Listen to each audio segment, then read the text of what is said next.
Hi అందరికీ నమస్తే. Welcome back to Hanu food and tips. ఎవరైనా నా ఛానల్ని ఫస్ట్ టైం చూస్తుంటే లేటెస్ట్ అప్డేట్ కోసం నా ఛానల్ని సబ్స్క్రైబ్ చేసుకోండి. మనం ఈరోజు ఫ్రూట్స్ కస్టర్డ్ ఎలా చేయాలో చూద్దామండి. మనం నార్మల్గా అయితే కస్టర్డ్ పౌడర్ రెడీమేడ్ పౌడర్ తెచ్చుకొని ఇలా కస్టర్డ్ మిల్క్ చేసుకోవడం కానీ ఫ్రూట్స్ కస్టర్డ్ కానీ చేసుకుంటాము. కానీ ఇది మనం ఆ పౌడర్ రెడీమేడ్ పౌడర్ యూజ్ చేయకుండా మనం ఇంట్లోనే ఇలా కస్టర్డ్ ఫ్రూట్స్ కస్టర్డ్ చేసుకోవడం ఎలాగో నేను చూపిస్తానండి. చాలా ఈజీగా చేసుకోవచ్చు, చాలా టేస్టీగా కూడా ఉంటుంది. మనం ముందుగా ఒక ప్యాన్ పెట్టుకొని అందులోకి 2 టేబుల్ స్పూన్ల దాకా మైదా వేసుకోవాలండి. ఆల్ పర్పస్ ఫ్లోర్ అంటే మైదా 2 స్పూన్లు వేసుకొని దాన్ని బాగా మీడియం ఫ్లేమ్లో ఫ్రై చేసుకోవాలి. హై ఫ్లేమ్లో పెడితే ఇది మాడిపోతుందండి, అందుకే మీడియం ఫ్లేమ్లో పెట్టుకొని ఇలా 2 to 3 మినిట్స్ దాన్ని బాగా కలుపుకుంటూ ఇలా ఫ్రై చేసుకోవాలి. అలా బాగా ఫ్రై అయిపోయిన తర్వాత ఆ ఫ్రై అయిపోయిన మైదాని ఒక గిన్నెలోకి తీసుకోవాలన్నమాట. మనం అందులోకి పాలు అన్నీ వేసుకోవాలి కాబట్టి మనం ఏదైనా పాలు కంచే గిన్నె అలాంటివి ఉంటే దాంట్లోకి వేసుకొని అందులోకి ఇప్పుడు 2 గ్లాసులు మిల్క్ తీసుకున్నానండి. 400 ml దాకా తీసుకున్నాను. అలా తీసుకున్న తర్వాత బాగా పౌడర్ని అంటే ఆ మైదా వేసుకున్నాం కదా ఆల్ పర్పస్ ఫ్లోరా, అది తర్వాత ఈ పాలు బాగా కలిసేలా కలుపుకోవాలండి. 4 to 5 మినిట్స్ దాకా మీడియం ఫ్లేమ్లో పెట్టుకొని అవి ఏమీ ఉండలు లేకుండా కలిసేలాగా కలుపుకోవాలన్నమాట. అలా మీడియం ఫ్లేమ్లోనే చేసుకోవాలండి. హై ఫ్లేమ్లో పెడితే పిండి ఉంది కదా అందులో అది మాడిపోయి వాసన వస్తుందన్నమాట. అందుకోసమని ఇవి మీడియం ఫ్లేమ్లో పెట్టుకొని చేసుకోవాలి. షుగర్ని 2 టేబుల్ స్పూన్ దాకా యాడ్ చేసుకోండి. ఇలా యాడ్ చేసుకున్న తర్వాత బాదం ముక్కలు కూడా 1.5 స్పూన్ దాకా తీసుకొని దాన్ని చిన్న చిన్న ముక్కలు చేసుకున్నాను, అవి వేసుకోవాలి. తర్వాత జీడిపప్పు కూడా 1 టేబుల్ స్పూన్ దాకా చిన్న చిన్న ముక్కలు చేసుకొని తీసుకున్నాను, అవి వేసుకోవాలి.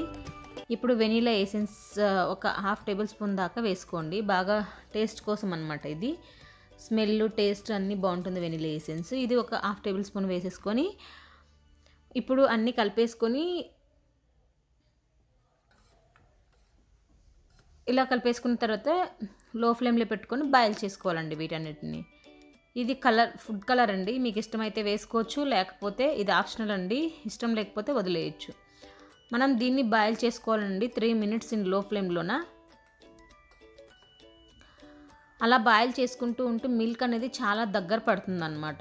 అందులో మనం అన్నీ వేసాం కదా పిండి, అవన్నీ మైదా పిండి యాక్చువల్లీ వేసాం కదా, దానివల్ల ఏమవుతుందంటే పిండి బాగా మిల్క్ అనేది బాగా దగ్గర పడి గట్టి పడతాయి అన్నమాట. ఆ తర్వాత అలా చేసుకున్న తర్వాత మనం గ్యాస్ని ఆఫ్ చేసేసుకొని మొత్తం బాగా కూల్ అయ్యేలాగా పెట్టేసుకోవాలి పక్కన. అలా పెట్టుకున్న తర్వాత అలా పెట్టినప్పుడు మనం బాగా కలుపుతూనే ఉండాలండి, ఉండలు లేకుండా మనం కలుపుతూనే ఉంటే మిల్క్.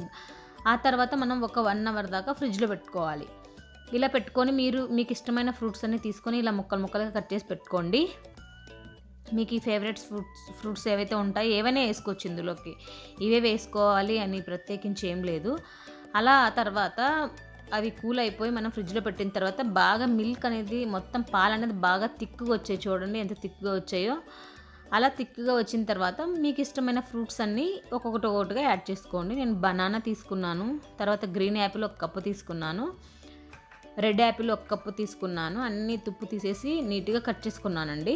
తర్వాత ఇది కర్బూజకాయ అంటారు కదా, అది కూడా తీసుకున్నాను. తర్వాత వాటర్ మిలన్ కూడా తీసుకున్నాను. మీకు ఇష్టమైతే ఇందులోకి చెర్రీస్, తర్వాత పొమిగ్రనేటు, దానిమ్మకాయ అన్నీ వేసుకోవచ్చండి, మన ఇష్టం. ఇది ఫ్రూట్ సలాడ్ కదా కాబట్టి ఎన్ని ఫ్రూట్స్ వేసుకుంటే అంత టేస్ట్ ఉంటుంది.